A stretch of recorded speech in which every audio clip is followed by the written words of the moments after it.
Assalamualaikum warahmatullahi wabarakatuh. Kita jumpa lagi di perkuliahan logika. Kali ini kita akan membahas tentang macam-macam logika.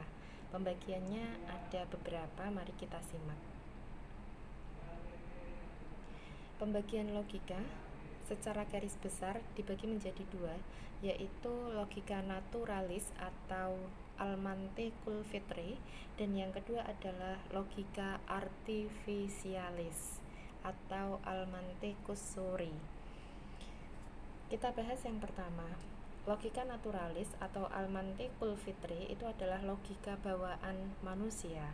Manusia terlahir di dunia ini sudah memiliki logikanya. Sebagaimanapun bodohnya seorang manusia, dia akan tetap bisa membedakan antara duduk dan berdiri. Dia bisa membedakan antara dia kenyang dengan dia lapar. Dia bisa membedakan antara haus dan terlalu banyak minum. Begitu. Ini yang berperan adalah logika naturalis.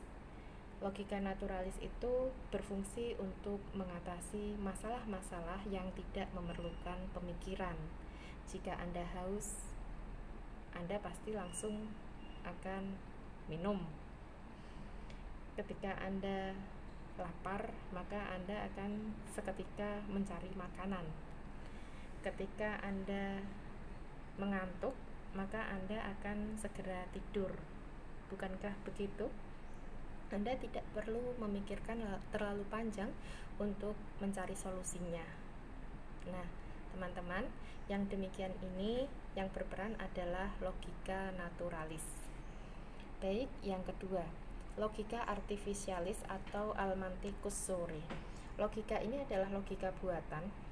Mengapa dia hadir? Dia hadir untuk menghadapi masalah-masalah yang kompleks. Teman-teman, logika naturalis ternyata tidak cukup bisa menangani masalah yang tiap hari semakin banyak, semakin kompleks, gitu ya.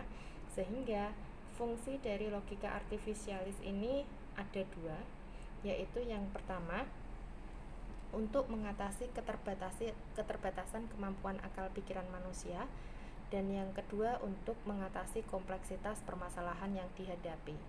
Jadi ada dua alasan mengapa logika artifisialis ini digunakan, yaitu yang pertama karena alasannya keterbatasan kemampuan akal pikiran manusia, dan yang kedua adalah kompleksitas permasalahan yang dihadapi.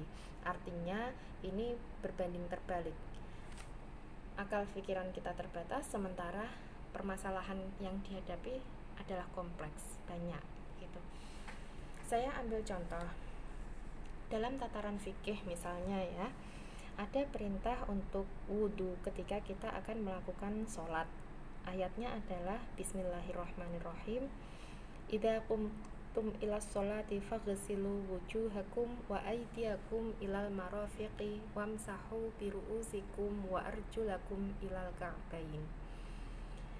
Ayat tersebut menjelaskan kepada kita apabila kita ingin mendirikan sholat, maka kita diperintahkan untuk berwudu. Yang urutannya adalah faghsilu wujuhakum, yaitu membasuh wajah kita, wa aidiyakum, dan membasuh tangan kita, ilal marafiqi, sampai kedua siku kita, ilal marafiqi, wamsahu biru'usikum, dan kita disuruh selanjutnya kita disuruh untuk mengusap kepala. Kepala, Anda tahu kepala adalah ini, begitu ya. Wamsahu biru'usikum wa arjulakum, dan juga mengusap kaki kita, ilal ka'bain, sampai mata kaki kita. Nah, yang ingin saya garis bawahi di sini adalah kata-kata wamsahu biru'usikum. Kita disuruh untuk mengusap kepala kita. Teman-teman, kepala kita adalah semua ini. Apakah kemudian yang kita usap adalah semua bagian ini? Oh, kalau demikian halnya, maka akan banyak kesulitan yang dihadapi oleh orang-orang muslim. Sehari kita sholat 5 kali, sehari kita wudhu 5 kali. Kalau diminta untuk mengusap seluruh bagian kepala, maka ini akan menimbulkan banyak problem, begitu ya.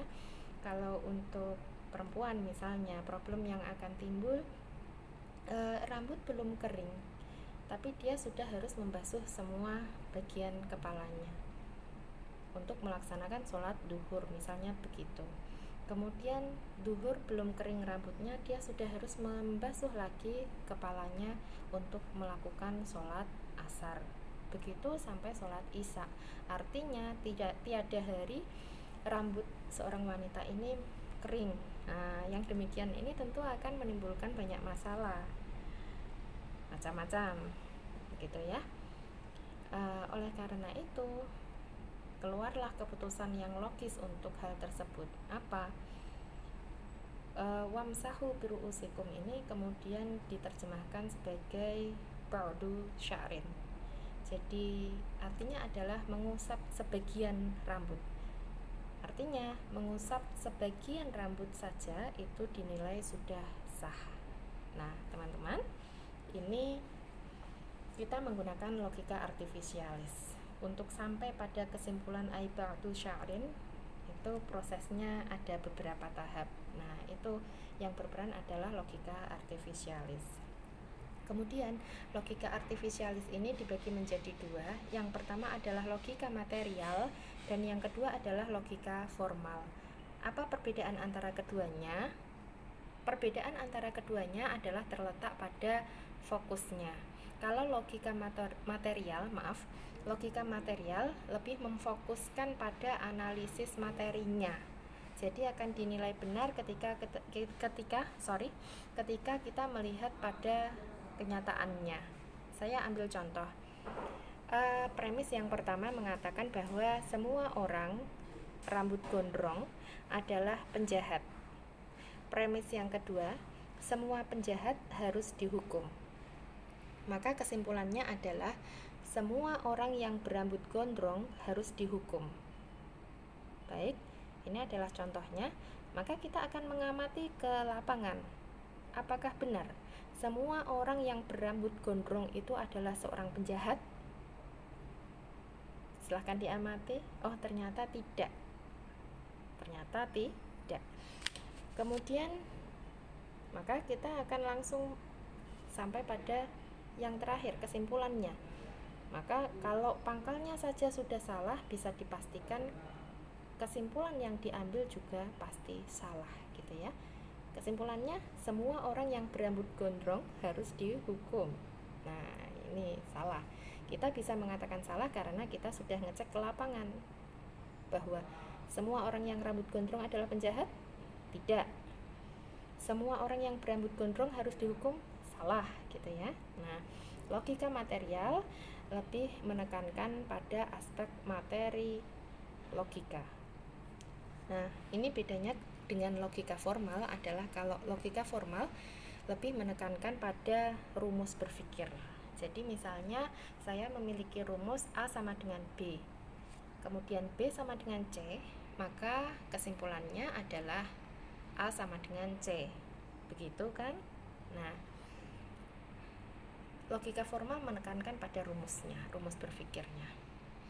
Logika formal ini dibagi menjadi dua, yaitu yang pertama adalah logika tradisional, kemudian yang kedua adalah logika modern.